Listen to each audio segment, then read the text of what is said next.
Relationship advice. Update: my dad disowned my sister and he is dying. How do I convince her to let him go? Original post.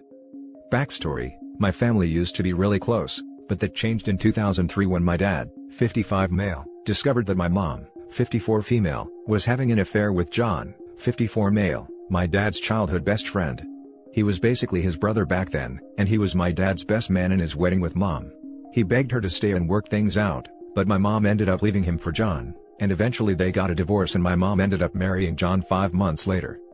My twin sister Sarah, 27 female, was always the stereotypical daddy's girl. Dad spoiled her a bit more than the rest of us and she was basically his shadow back then, and that's why it was really surprising to us that Sarah chose to stay with our mom after the divorce.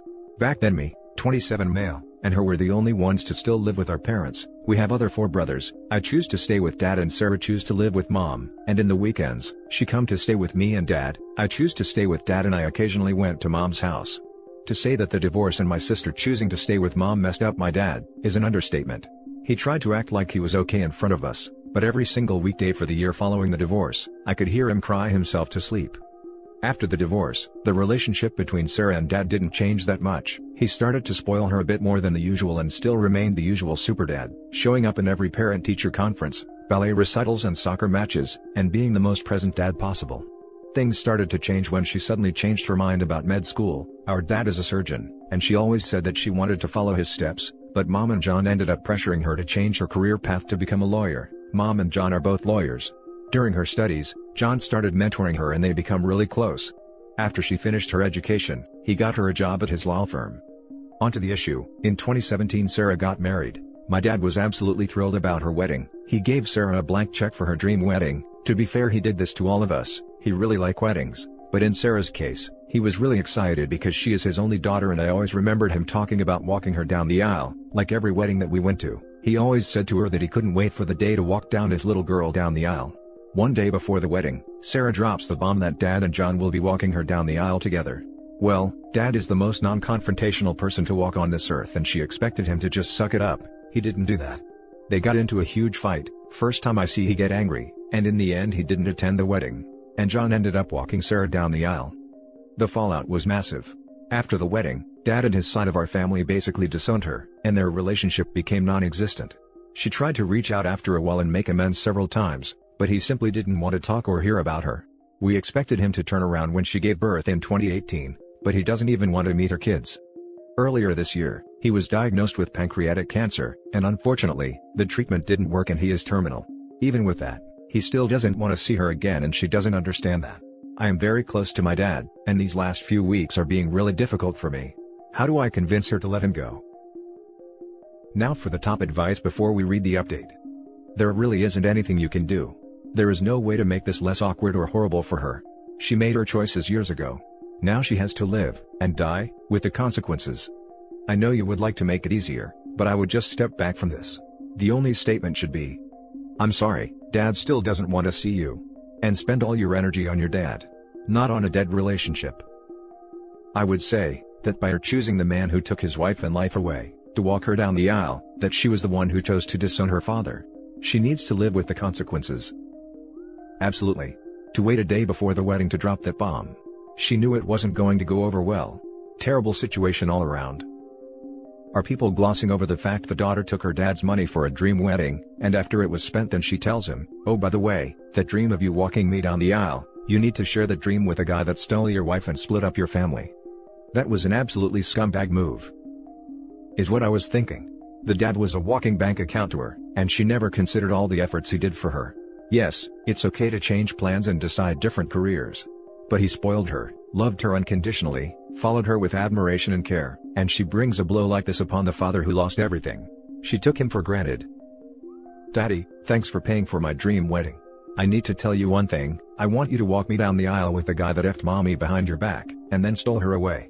Do you remember him? Your former best friend turned most hated enemy? Yeah, I want to give that man equal honor as father of the bride. I don't understand why you're upset, Daddy.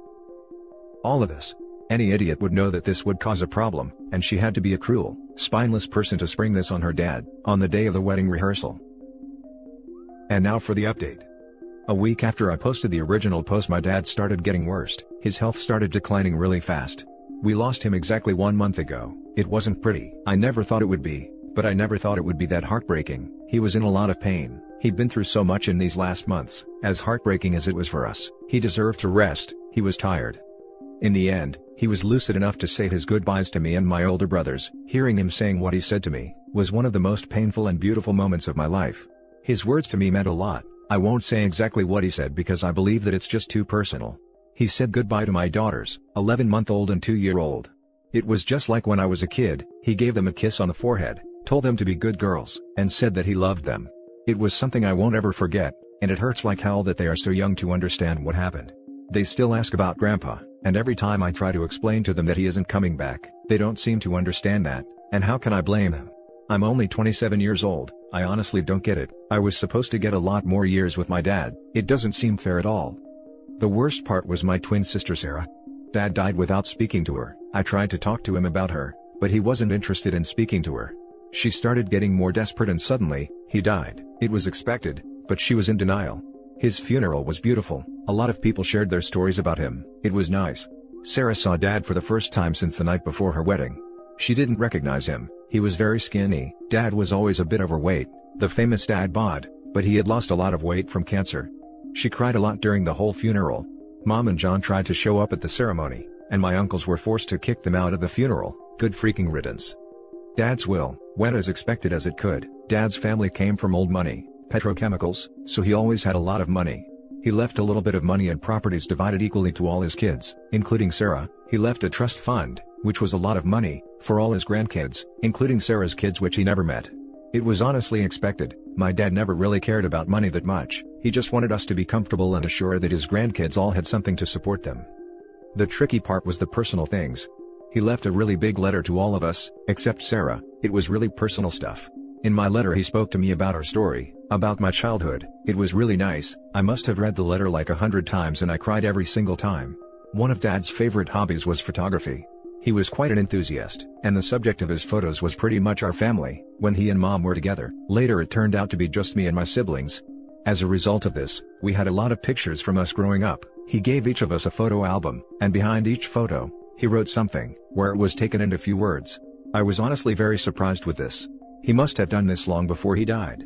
It was a very thoughtful goodbye gift, something that was very typical of Dad. Sarah didn't get a letter, and her album didn't have anything written behind her photos, and when she found out about this, she had a mental breakdown. The regret was eating her alive, still is. She was admitted to a hospital and spent an entire week there. She is doing a bit better now, getting a little better every day. Her husband and I are really confident in her recovery. She is sleeping and eating almost normally now. She still starts to cry randomly multiple times on a daily basis, but it's getting better, at least that's what I'm telling myself. Which brings us to last week. My wife and I discovered that we are expecting again. It wasn't planned or anything like that. My wife switched birth control last month and she spent a week without taking the pill. It's still very early in her pregnancy, so we haven't told anyone yet. The thing is, that I'm really angry. I'm angry that my future kid is not going to be able to meet Dad. I'm freaking pissed honestly. It doesn't seem fair at all. I'm angry and I'm scared. My dad was supposed to guide me in the whole parenthood process. He was teaching me a lot of us with my daughters. I'm freaking scared of doing this without him. I'm scared of not being a good father like he was to me, because my kids deserve that. This is it, folks. This whole situation could be a lot better. I play the what if scenario on my head every day. Unfortunately, it doesn't change anything.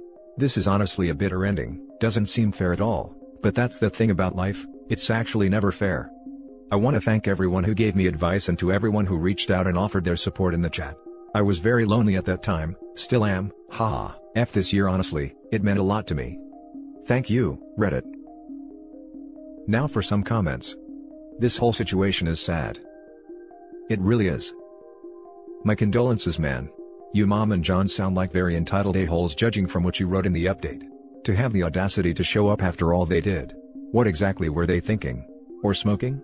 Anyways, I believe that Sarah will be okay, but will probably not fully recover for a long time.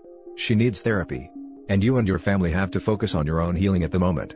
Oh, and congrats on the new baby/babies. Tell them about their grandpa one day. I read your last post. Your dad sounded like a genuinely good person who fell for the wrong kind of woman, and this tribute post by you makes me sound even better. I can only imagine how bad you feel. My condolences. Honestly, your mom and John, having the nerve to show up at his funeral after everything they did. Goddamn narcissists. It's unfortunate that your sister never got to reconcile with your dad, but that's completely on her. Choices have consequences and she made a bad choice. She'll live with this regret for the rest of her life, but hopefully she'll use the regret to become a better human being. You and your siblings seriously need to think about cutting John and your mom out of your lives. They're not good people. It's extremely sad that in the end your sister will have to live with her guilt for the rest of her life, and she couldn't even make it right with him before he passed. Honestly, I really don't know much else to say other than advise your sister to go to therapy to cope. But I don't think she'll ever forgive herself for what she did. She should feel guilty, and I am glad his dad never gave in. Now she will know the misery that he felt when she told him he was going to walk her down the aisle with John, and she will feel that for the rest of her life, which she deserves. Now for the last story. I, 37 male, have a biological child who I've never seen, 17 female, wanting to make contact which I don't want, but my family does. What should I do here? When I was 19, I was violated by an older colleague, 34 female, after a works night out and she got pregnant. It didn't go anywhere legally, as it was my word against hers and she had the kid. Sadly, as there's no proof it wasn't consensual, I had to pay child maintenance until it was 16. Obviously, as it was a product of what happened to me, I wanted nothing to do with it. Told her to raise her unwanted baby herself. The woman died, not sorry about it, a couple of years back, and I've not heard anything about the kid since, so I had no idea what was going on other than my maintenance stopping. Which was a relief, because I finally felt like a millstone had been lifted from around my neck. Because of what happened, I never have been in relationships because of the issues it's caused me, and I haven't got any kids or anything like that, so I feel like I can start living a bit. Brought down to earth a bit last month, when my mum said the kid got in touch with her on social media, and asked about me/my family, and told them she was living with her grandparents herself after her mom died, until they both died themselves, so she doesn't have anyone now. Now my mom is one of these people with a massive soft spot for kids/young people, so feels sorry for her. I told her I don't feel comfortable with her being in touch with us and I want nothing to do with her, so keep her away from me. She seemed upset, but I thought she accepted it. I will say, through it all, my parents have been an absolute rock. They were some of the only people to support me, and I couldn't have done it without them. So, I was talking to my mom at the weekend, and she admitted to me that she's not only kept in touch with the kid, but she had met them the week before, and they didn't tell me. Basically, they feel really bad for her, because of the life she's had and are starting to enjoy her being in their life. Not only that, she's been asking about me and what happened, and wants to meet me to talk and ask me questions. Obviously, I'm upset about it. I not only had to go for going against my wishes, but for betraying my trust like that. She said it's hard for her and my dad because of the way I've been, never had any kids or anything. They have always been sad that they'll never have a grandchild, and this may be their only chance. She also told me she thinks I'm being out of order, taking it out on an innocent child who didn't ask for this, and could at least meet her to talk. I've said no, and not spoken since, which is hard because I normally ring my folks twice a day, and my mom keeps on trying to ring me. I don't know what to do. Reddit. I obviously don't want to be cruel, but that kid is a reminder of what happened to me, and I am just angry she's coming back into my life now when I thought it could be over. And how could my parents do this to me when they know how I feel? As it stands, I have no desire to meet her, and don't see the good that could come from it. But I don't want to lose my parents either. What should I do? Now for the top advice. I'm sorry for what you've been through all those years ago, and I'm more sorry that you've suffered all these years since. Have you ever been to therapy to help you cope with what happened to you, and begin to heal? I have, but I don't think it's really helped me so far, so I abandoned it. Go to a therapist that specifically works with trauma. It is a special training that many don't have. There are bad therapists and good therapists. Find one that works for you. There is no need to be a prisoner for the rest of your life over this. That's just how I've felt all these years, but never been able to put it into words. Thank you. I think you need to go to counseling to practice enforcing strong boundaries if you want to maintain a relationship with your family. You did not want that child, you did what you had to do by paying child support. It's sad that she lost her mom and now wants to meet you. You may be biologically related to her, but you are not her dad, and you made it clear right from the beginning. You are not the bad person here. This is just an unfortunate situation for everyone involved. Doesn't change the fact that there's an innocent 17-year-old girl with no family whatsoever. OP doesn't have to be a father figure to this child, but she's still a biological offspring of her grandparents, and it's not fair to tell them they cannot help this girl out of a terrible situation. Is it OP's responsibility? No. Would it be easier to forget she existed? Yes. Does it change the fact that she does exist? No. This situation is tragic, and it's going to cause hurt to someone, regardless of the decision made. Either OP, a 37-year-old man, can be reminded of an awful experience but still be surrounded by loved ones. Or a 17-year-old girl can be reminded of her own awful experiences losing everyone she is close with, and be surrounded by no one. I know this will be the unpopular opinion, but I feel that the 17-year-old girl's welfare takes priority. He doesn't have to be in his daughter's life, but he can't ask his parents to ignore this girl after she has reached out to them. I think it's likely the girl has no idea how she was conceived. It would make the most sense to me for your mother to tell her. If she can understand why you don't want to see her, it will help her to respect your boundaries. At the same time, as far as your parents are concerned, this is a minor blood relative that needs help, who is technically their son's child. I don't see a person who has compassion being able to turn her away. At the same time too, it's absolutely inappropriate for her to force a relationship between you two. If she persists, don't speak to her. Edit. So, I spoke to my mom today. She's still insistent on having a relationship with her. I said she can, but tell her I do not want to meet her at all, and won't do it all. Would you believe my folks are actually intending on her coming over and having Christmas dinner with us? I basically said if they do that, I'm not going. Important edit. I get people disagreeing with my parents' actions, but do not be disrespectful of them or call them names please. Despite this, they're wonderful people and were the only people who have ever had my back throughout. Thank you. And that's it for this video guys. If you have thoughts to share, leave a comment below. Don't forget to hit like and subscribe if you like this content. I'll catch you in the next one. Good day everyone.